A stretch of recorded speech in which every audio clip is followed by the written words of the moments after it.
Hello and welcome to History by AI, the channel where I use artificial intelligence to write true stories about historical figures and events. Today's story is about Napoleon III, the last emperor of France, who was captured by the Prussians in 1870 and escaped to England in 1871.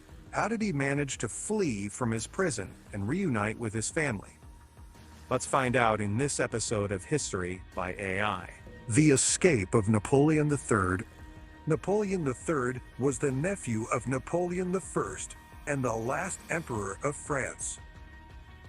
He ruled from 1852 to 1870, when he was captured by the Prussian army. After the disastrous Battle of Sedan and the Franco-Prussian War, he was taken to Germany as a prisoner of war and held in a castle in Wilhelmshöhe.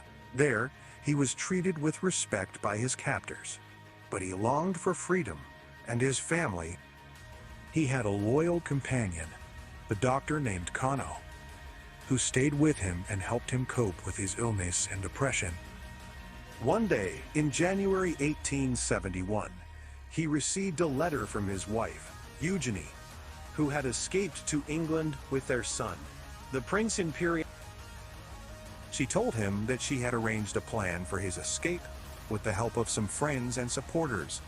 She urged him to be ready and to trust her. The plan was simple but daring. A carriage would arrive at the castle gate at night, driven by a Frenchman disguised as a German officer. The carriage would have a false bottom, where Napoleon III would hide.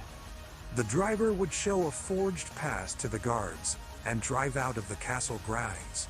Then he would take Napoleon III to a nearby train station, where another Frenchman would be waiting with tickets and passports for them to travel to Holland, and then to England.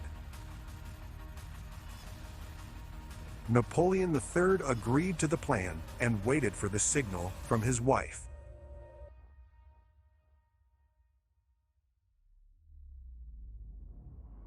On the night of January 19th, he pretended to be asleep in his bed, while Kano packed his belongings in a small suitcase. At midnight, they heard a knock on the door. It was the carriage driver, who whispered, "I am here for the Emperor."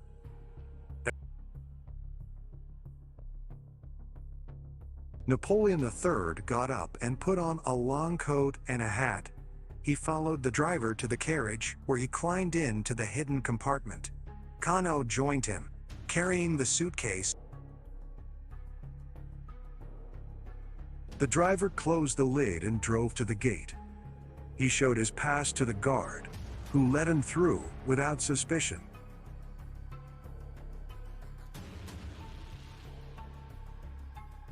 The carriage sped through the dark and snowy roads until it reached the train station. There, another Frenchman was waiting for them with a lantern. He helped them out of the carriage and into the train. He gave them their tickets and passports and wished them good luck. He helped them out of the carriage and into the train. He gave them their tickets and passports and wished them good luck. The train left for Holland, where Napoleon III and Kano boarded a ship for England. They arrived in Dover on January 21. Where they were met by Eugenie and the Prince Imperial. They embraced and cried with joy. Napoleon III had escaped from captivity and reunited with his family. He was free at last. Thank you for watching a History by AI episode. Like, share, and subscribe. See you soon.